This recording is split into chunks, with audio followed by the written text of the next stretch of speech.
Buenos días, vamos a trabajar un poquito, les voy a tratar de explicar como parte de los videos para fortalecimiento de capacidades en cuestiones de compensaciones de carbono, vamos a tratar algunos temas muy básicos y vamos a ir incrementando la complejidad de los temas. Lo que me gustaría platicar el día de hoy es el papel de nuestro país en este esfuerzo mundial de combate al cambio climático y para que nos ubiquemos muy bien en las responsabilidades, diagonal, cosas que tenemos que hacer y que nos comprometimos como país a hacer en las próximas décadas y que nos implica a todos. O sea, hay que entender que la lucha por el cambio climático ya no es solo una responsabilidad de los gobiernos. Con el Acuerdo de París tiene que ser un cambio de paradigma a nivel mundial y básicamente nos toca a todos, como individuos, como familias, como comunidades, el cambiar esta dependencia que tenemos de los combustibles fósiles, esta adicción que tenemos a los combustibles fósiles y a hacer cierto tipo de actividades que están contribuyendo al problema. Entonces, sin más preámbulos, voy a abrir la presentación. Déjenme comparto pantalla. Aquí está, compartimos y empezamos.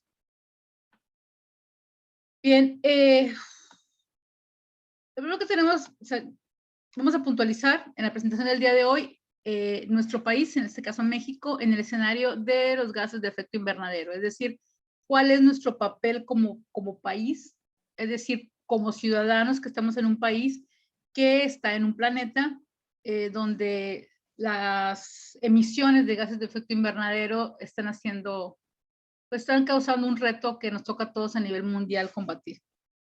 Vamos a ver algunas estadísticas que nos van a servir para tomar decisiones en planeación como marco de referencia. Bien, los marcos de referencia hay una serie de acuerdos a nivel mundial que tienen que ver con los esfuerzos que se están haciendo a nivel global para poder reducir los efectos del cambio climático. En alguna otra plática ya les había explicado que el problema básicamente o el reto es que a medida que se suministra más energía a nuestra atmósfera, a todo alrededor, y estos gases de efecto invernadero, esas partículas quedan volando por ahí y se van integrando a los gases atmosféricos normales, reaccionan, estas moléculas reaccionan a la luz infrarroja que regresa de la radiación solar, que debe regresar y salir, y no es similar a un efecto invernadero, que es esta cuestión de que se va aumentando la temperatura dentro de la atmósfera, porque viene la radiación infrarroja, golpea estas moléculas. Los otros gases que hay en la atmósfera son oxígeno, nitrógeno, que es la mayor parte de la composición de nuestra atmósfera, pero esos no reaccionan como reaccionan estas otras moléculas que tienen varios compuestos. El dióxido de carbono tiene oxígeno y carbono y tiene estos enlaces, y en esos enlaces es donde viene la radiación, esas partículas, esta energía, y lo absorbe, lo golpea en el enlace, la molécula empieza a vibrar y entonces genera calor. Y ese calor no es, ojo, no es que vaya a aumentar la temperatura, que vaya a ser un calorón, sino que empieza a generar energía dentro de la atmósfera, dentro de todo alrededor de nosotros, y eso empieza a afectar el régimen climático. Quiere decir que puede que los polos se derritan, haga más calor donde hacía frío, haga más frío donde hacía más calor, los inviernos son más duros, los huracanes son más fuertes, porque hay más energía en la atmósfera. Y esa energía no va a irse a ningún lado. Ojo, esa energía adicional que está ocasionando el cambio tiene que ver, sí, con la quema de cambio de uso de suelo, o sea, afectaciones a los bosques, a todas estas zonas que tenían atrapado el carbono en árboles o en el suelo, pero tiene también mucho que ver con esta dependencia tan fuerte que tenemos de los combustibles fósiles. Los combustibles fósiles son todo este dióxido de carbono, todos estos materiales, metano y lo demás, que fueron atrapados dentro de la Tierra hace millones de años. Entonces, es energía almacenada ahí que se sacó del ciclo y que se metió en la Tierra. Estamos sacando el petróleo, estamos sacando el gas y lo estamos utilizando, estamos liberando esa energía. Entonces, el planeta tiene una capacidad, digamos, tiene una capacidad para reciclar todo lo que está siendo utilizado afuera, o sea, está incluido en el ciclo, pero nosotros estamos agregando más energía que estamos sacando de los almacenes de la Tierra. Entonces, ahí yo creo que uno de los principales retos es vencer esta dependencia que tenemos de los combustibles fósiles. Es un gran reto. Bien, en el 72 empezó a hablarse sobre las cuestiones de la cumbre de la Tierra, las problemáticas de contaminación y todo esto que estábamos haciendo en la Tierra, entre ellos las cuestiones de contaminación ambiental. Se hablaba en aquella época de la contaminación del humo y se hablaba cuestiones de salud ambiental, etcétera. A medida que fuimos entendiendo más la comprensión de cómo funcionaba la atmósfera y nuestro papel y cómo estábamos vertiendo todos estos gases contaminantes y esta basura y todo lo demás al ambiente sin ningún tipo de responsabilidad, empezaron a tomarse medidas a nivel mundial para tratar de cambiar esta cuestión, ¿no? Pero, ojo, una cosa que hemos visto a través de la historia es que la responsabilidad de nosotros como especie dominante y como esta generación que tenemos de gases, de basura y de todo este tipo de contaminaciones, nos implica una responsabilidad que no hemos querido aceptar de alguna manera, ¿no? En la medida en la que sigamos consumiendo combustibles fósiles, en la medida en la que sigamos consumiendo plásticos, en la medida en la que sigamos diciendo, si se llevan mi basura, va a ser una cuestión mucho más sencilla. Disculpen, pasó por ahí alguien al pito. Es mucho más sencillo que se lleven mi basura. Eso va a seguir siendo un problema. ¿Por qué? Pues porque tenemos que reducir nuestros hábitos de consumo.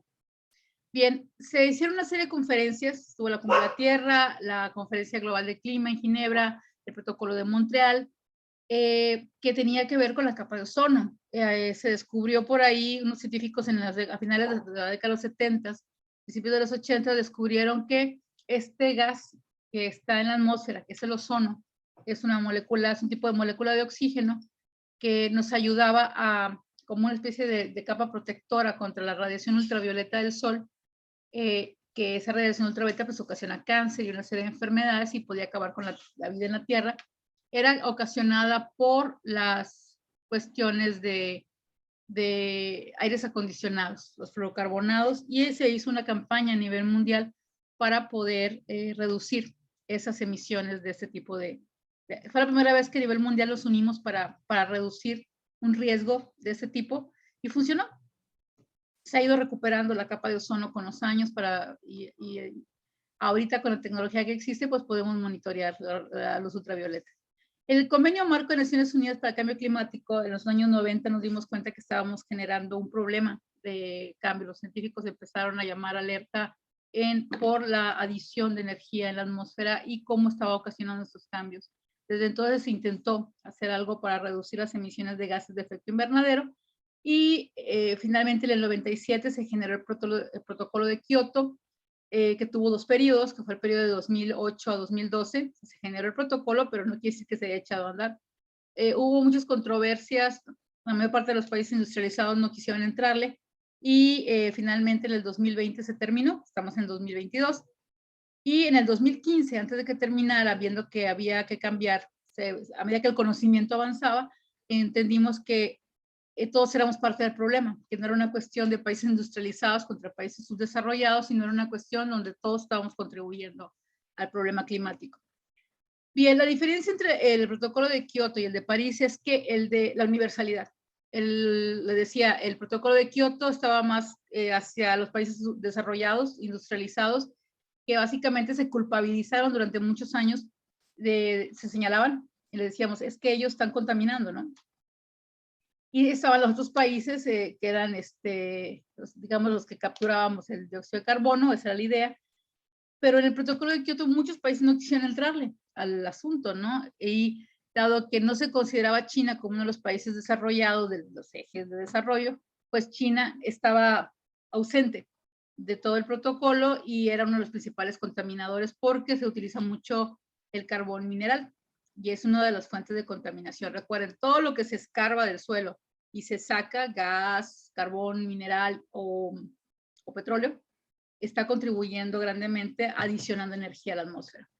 El protocolo de París, muchos años después, en el 2015, se reformaron muchos de los objetivos y se dijo, todos tenemos que entrar. O sea, ya no es país industrializado nada más, y como que nosotros somos así como que no estamos contribuyendo, somos los que vamos a salvar al mundo porque tenemos bosques, tenemos selvas y lo demás, pero no, ya para entonces ya tenemos más conocimiento y nos dimos cuenta que el problema estaba en todos lados, incluyendo en México.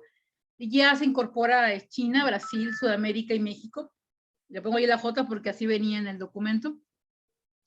Y el caso del protocolo de Kioto no fue ratificado por los países principales de emisores de gases de efecto invernadero, incluyendo Estados Unidos, que nunca quiso unirse. Con París sí hubo muchos problemas también, no quiso unirse muy bien.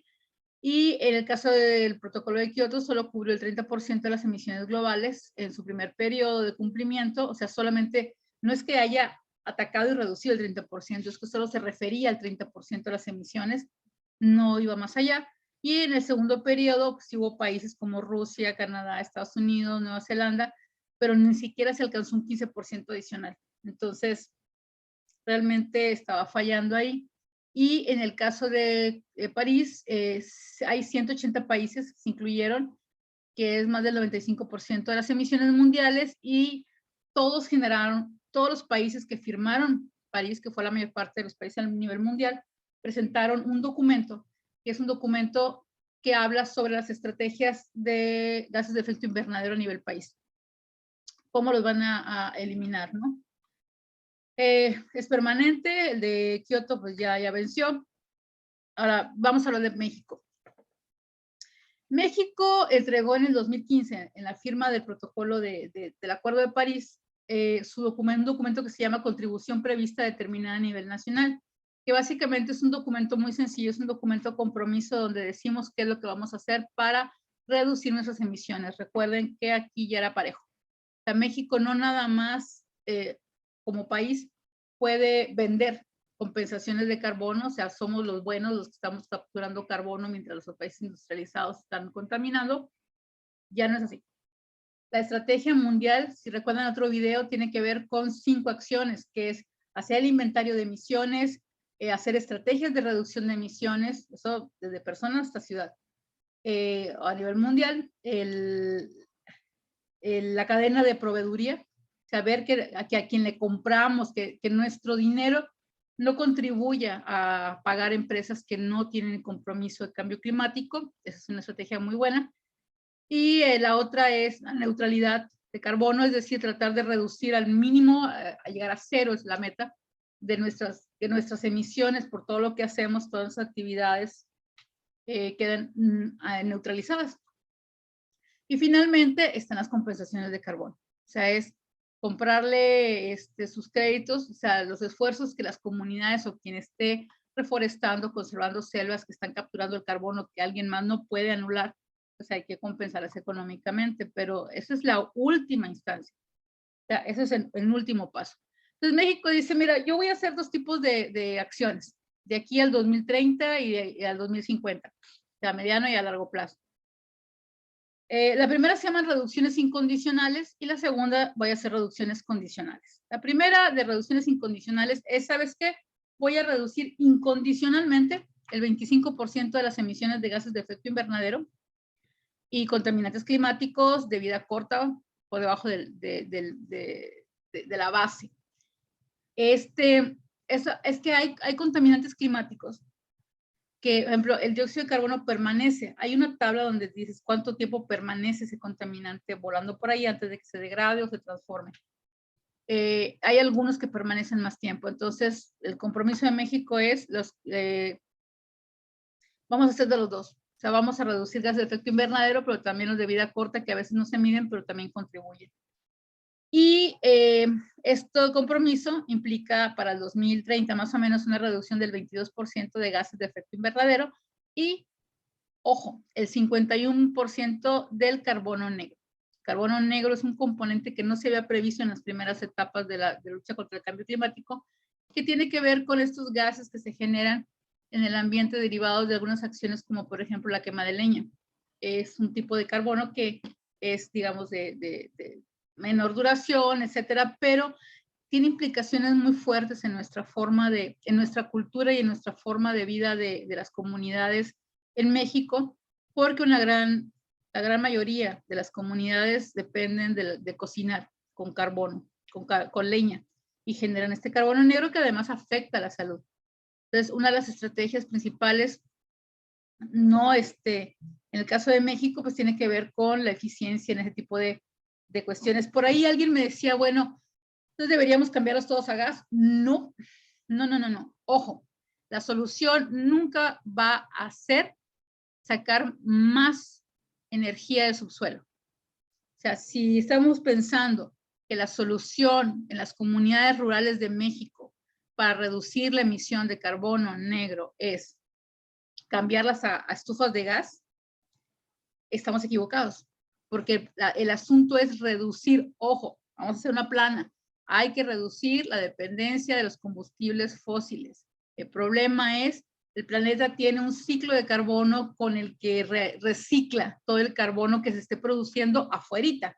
El problema es cuando estamos escarbando, sacando las reservas que ya guardó hace millones de años y las estamos incluyendo en la ecuación y en el proceso. Entonces, cuando pensemos en las soluciones para reducir algunas cuestiones que tengan que ver con cambio climático, la estrategia de utilizar combustibles fósiles, gas, carbón mineral, petróleo o gasolina, no pueden incluirse. Ojo. Entonces, la solución es hacer estufas eficientes para reducir la contaminación y sobre todo las cuestiones de salud. En el caso de la contribución prevista determinada por México, la incondicional, esa es, lo vamos a hacer. Sí, vamos a hacerlo. A partir de 2006 vamos a empezar a trabajar, perdón, 2026 vamos a trabajar para reducir y vamos a reducir todo lo que esté enlazado a nuestra producción, porque parece que el carbono, los gases de efecto invernadero se generan por producción o por consumo, por comercio. Todas las actividades que hagamos, si respira, defeca o se produce o se degrada, genera gases de efecto invernadero. Todo tiene que ver, todas las actividades. Entonces dijimos, bueno, el reducir las emisiones por unidad de PIB quiere decir vamos a ser más eficiente en nuestra producción. Vamos a hacerlo y vamos a reducir para el 2013 al 2030 vamos a reducir un 40% de las emisiones. Aquí quiero hacer un paréntesis que tal vez a mucha gente le va, porque hay muchas cosas que vamos a platicar que son mitos y que tenemos que quitarnos de la cabeza. El mito es, hay muchas críticas sobre las cuestiones de construcción del Tren Maya. No pienso entrar en controversia, pero un tren reduce las emisiones muchísimo con respecto al tránsito vehicular, porque reduce la cantidad de combustible fósil que se utiliza para trasladar bienes y personas dentro de una región. Entonces ahí habría que ponernos a hacer un cálculo. Les prometo que voy a ponerme a arrastrar el lápiz para ver un tren X, no solo en esta zona, la reducción de emisiones que permite al reducir, porque es mucho más eficiente transportar cosas en tren y personas que en vehículos motorizados. Más si es un tren eléctrico. Bien. Luego México dijo, bueno, incondicionalmente me comprometo a reducir esa cantidad, pero también de manera condicional, si hay fondos, ojo, somos muy buenos para eso. Si hay dinero, si nos apoyan económicamente, pues podemos reducir un poquito más. Sí, nos podemos ir del 25 hasta el 40%, o sea, dependiendo de cómo estén comprando el carbono a nivel internacional. Aquí hay un detallito, esto lo saqué del documento que presentó México en el 2015. El detalle es que estamos poniéndolo como si estamos condicionando el precio de los bonos de carbono, del crédito de carbono, de reducir. Un crédito es igual a 1 tonelada, acuérdense, de dióxido de carbono capturado, 1 tonelada métrica. Pero estamos diciendo, bueno, es que va a depender si hay un acuerdo global como el precio internacional del carbono. Es que no lo vamos a vender nada más. Eso es mercado voluntario, pero el país tiene que reducir emisiones, entonces no podemos condicionar a un precio de venta como si estuviéramos pensando que nos van a dar más lana. Necesitamos más lana para poder reducir emisiones. No, tiene que ver con una estrategia nacional de reducción de emisiones como país. Los mercados voluntarios, que ya expliqué en otro video, tienen que ver con estas zonas y actividades a nivel de un país que pueden estar capturando carbono y que eso se genera un documento, y ese documento certifica que en esta localidad, en este bosque, en este manglar, se está capturando tanto carbono, y eso tú puedes darle ese crédito a alguien más que en Europa, en Estados Unidos o aquí en México esté tratando de reducir sus emisiones, compensando, y pues te paga por ello. Entonces, no, en el país tenemos que reducir emisiones a fuerza, porque es un compromiso internacional, pero dijimos, bueno, si nos dan lana, si nos da un buen precio, pues lo reducimos. Ojo, ahí se nos fue. No lo puse yo, lo puso el país, lo puso quien haya entregado este protocolo en el 2015.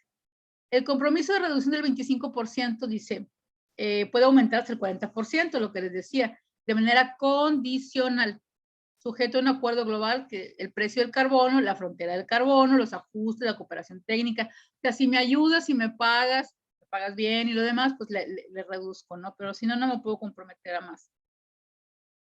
Ojo, aquí hay una parte muy interesante, que les decía, bueno, tenemos más o menos un promedio de 36, pero si nos ayudan, podemos aumentarla, ¿no? Y viene este punto final que dice reducciones de carbono negro.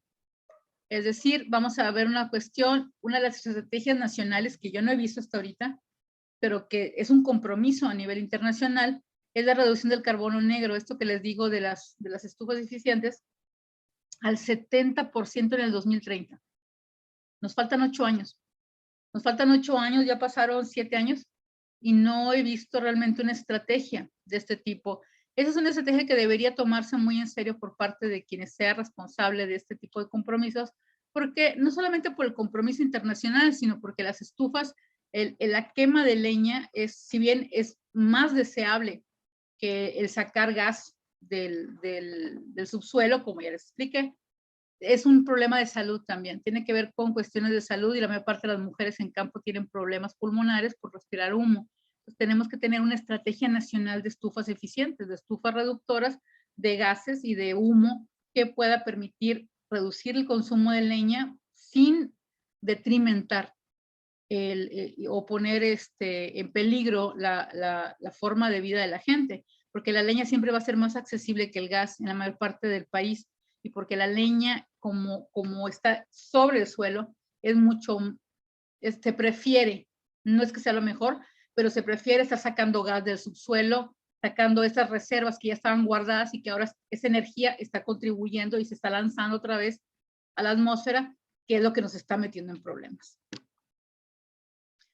Bien, aquí una cosa muy importante, esa parte que subrayé en amarillo, dice, los compromisos de esta contribución prevista determinada a nivel nacional es el CPDNN de México, es ambiciosa, decimos, porque esos compromisos aspiracionales que estamos haciendo, las estamos haciendo, era como nuestro deseo, ahora son metas obligatorias, que yo no he visto avances en ese punto. O sea, me encantaría, y prometo que voy a buscar el documento de avances, el informe de avances, porque esto fue hace 7 años.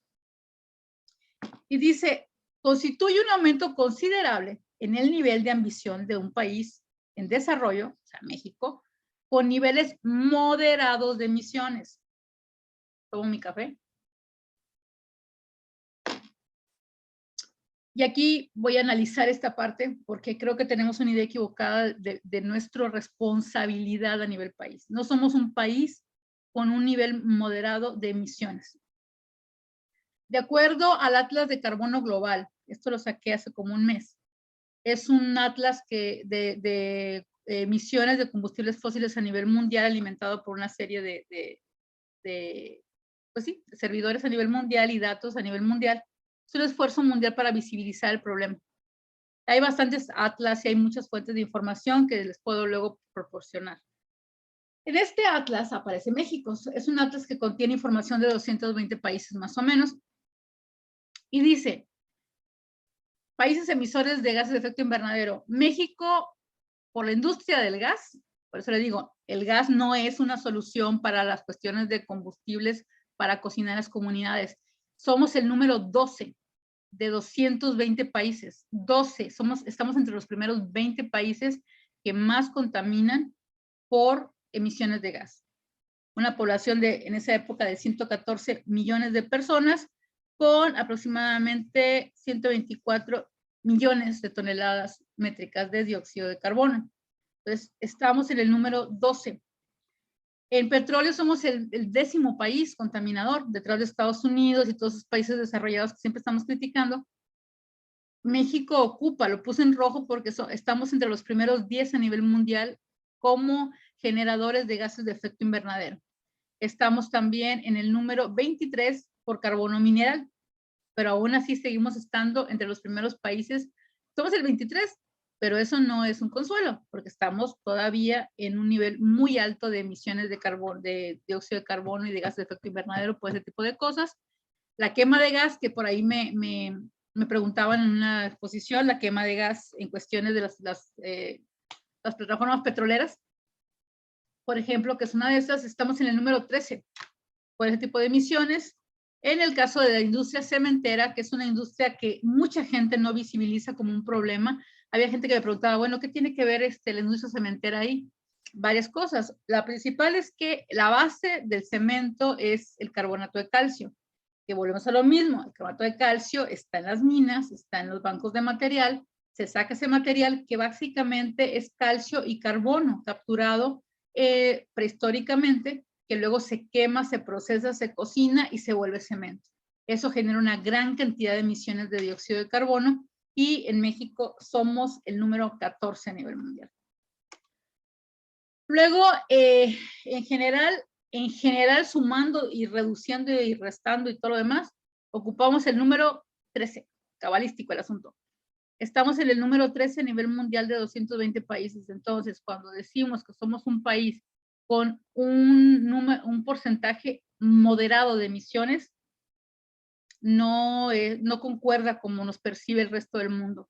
El resto del mundo dice, México es entre los principales países contaminadores a nivel mundial. Somos parte del problema, pero también somos parte de la solución.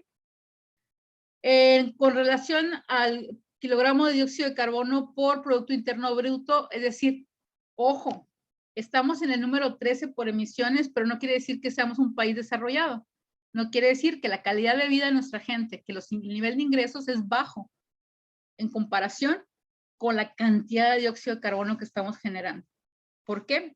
Porque tiene que ver con una cuestión de consumo. Te lo voy a decir, la tonelada de dióxido de carbono por persona, o sea, la medida, estamos en el 92, quiere decir, no tiene que ver con una cuestión de hábitos. Bueno, estamos a la mitad. No es tanto una cuestión de los hábitos individuales, sino como una cuestión que tiene que ver con cuestiones de consumo.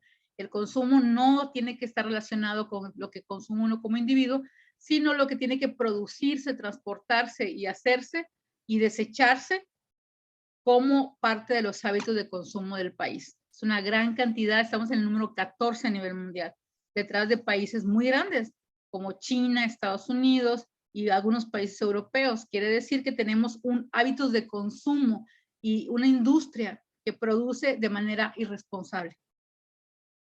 En cuestiones de transferencia estamos en 102. Quiere decir, no es tanto un problema que tenga que ver con industria de transportación, que implique todas estas cuestiones de transferencia, es decir, de movilidad y movilización. Tiene que ver con una cuestión de cómo producimos.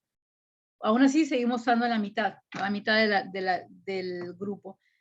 Bien, los efectos por cambios de suelo, es decir, por deforestación y cambio de relleno de humedales y todo lo demás que libera dióxido de carbono, nuestra región, porque eso se midió por región, estamos en el número 7, que es Centroamérica, y México estamos en el número 7 de aproximadamente 10 o 12 regiones.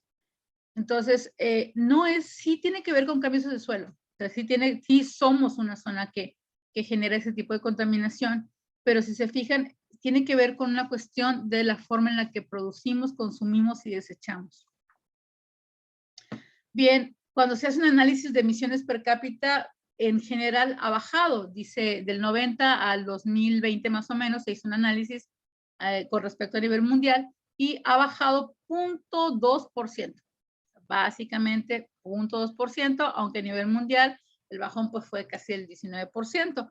Pero también tenemos que ver con este tipo de cuestiones.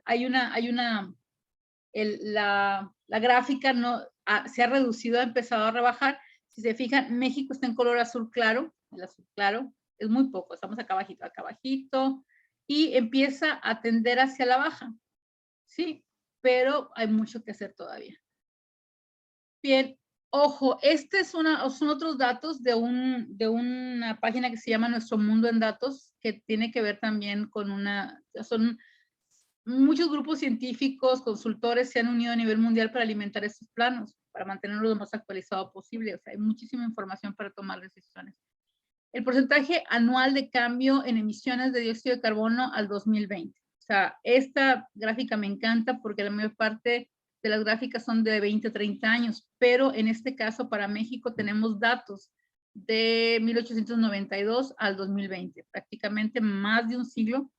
Y como pueden ver en esta gráfica, los números en rojo indican años en los cuales la producción de dióxido de carbono, la emisión de dióxido de carbono superó. Así que se duplicó de un año para otro, etcétera. Y dice, en general México ha reducido un 18% sus emisiones. O sea, no estamos todavía en números azules, así como tal, o sea, digamos en una línea neutralizada, pero ha reducido mucho con respecto a otros años. Cuando uno entra, les sugiero, si se fijan en la parte de atrás, aquí hay un dato de 1751 hasta el 2020. Bueno, este dato viene de arriba, es un poco, son 100 años nada más, pero cuando uno pica aquí clic al mapa, te va mostrando cómo ha ido cambiando con los años, ¿no? Cómo ha ido cambiando las emisiones y cómo ha ido cambiando las actividades. Acuérdense que probablemente en estos siglos previos a la industrialización en nuestro país, pues tenían que ver con una cuestión de agricultura y cambios de suelo. Bien, estas son las emisiones acumuladas de dióxido de carbono al 2020. Entonces, sí hemos tenido, en total, se calculan 20.8 billones de toneladas de dióxido de carbono de 1891 a la fecha, con un incremento pues, bastante importante, ¿no? Entonces, ahí también tienen que ver con las cuestiones del cambio, del consumo, el cambio de las actividades productivas, el cambio como a medida que va evolucionando la sociedad. No estamos entre los países, de nuevo, industrializados más contaminantes, pero sí estamos contribuyendo de manera importante a la contaminación y la generación de gases de efecto invernadero. México, si bien contribuye de manera proporcional con 1.19%, sigue estando muy por encima de la mayor parte de los países. O sea, estamos debajo de la India, del Reino Unido, de China, de la Unión Europea, de los Estados Unidos, pero la Unión Europea, ojo, ahí es tramposo el asunto porque contribuye un 17.30%, pero incluye 27 países. Entonces, la mayor parte de los países en Europa no contribuyen tanto a la generación de gases de efecto invernadero como Estados Unidos y China, pero pues se les sumó a todos, ¿no? Y México contribuye más o menos en un porcentaje similar, en algunas ocasiones superior a muchos países europeos. Ojo. Bien, las emisiones que tienen que ver con comercio. México, aquí hay dos, o sea, tenemos que entender la gráfica. Lo que está en azul son exportadores de dióxido de carbono. Son valores positivos, es decir, son aquellos que producen y así está la metodología. Yo produzco y lo mando a otro país y estoy mandando las emisiones de dióxido de carbono. Yo como país acepto esos productos y entonces tengo que cargar con las emisiones generadas por ese país. Aquí es muy importante tomar esto en consideración porque somos responsables. Básicamente la filosofía es esta. Si yo le estoy comprando a China sus productos, yo soy responsable por la contaminación y la generación de gases de efecto invernadero que mi compra ocasiona en ese país, así que se me suman a mí. Entonces, los países que estamos en esa situación, pues son exportadores e importadores de gases de efecto invernadero, ¿no? Entonces, es importante que entendamos cómo funciona esto.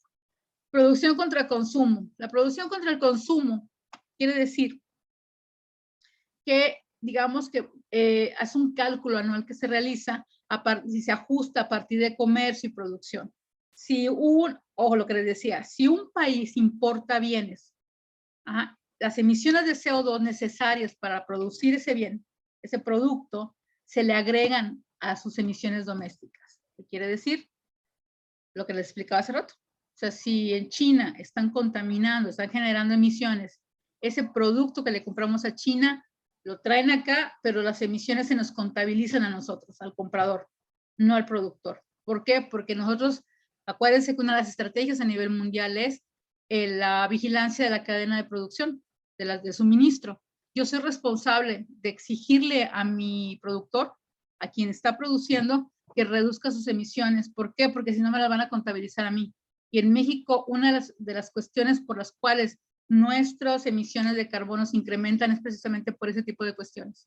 Somos importadores, importamos grano, importamos muchos productos y muchos bienes, y eso se nos está sumando a nosotros, ¿no? Pues aquí hay que tener mucho cuidado y es un cambio que tenemos que hacer de paradigma.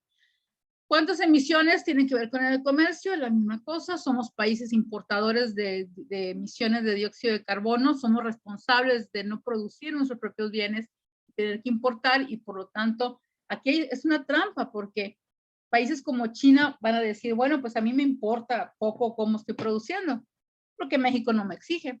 Y de todas maneras, si este producto se produce con una huella de carbono gigante, se lo va a llevar México. O sea, es bronca de México, ya no es ni bronca, ¿no? O sea, aquí hay que tener mucho cuidado y hay que entender la responsabilidad de nosotros como compradores y como adquirir estos bienes, y la necesidad de fortalecer los mercados internos y mercados internos que tengan esa, digamos, visión de la reducción de emisiones, porque si no se nos va sumando.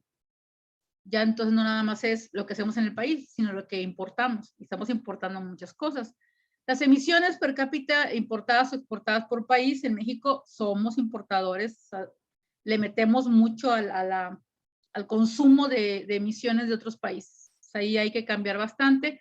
Y finalmente, algunas cuestiones que tienen que ver de nuevo. Somos un país que genera dióxido de carbono por consumo.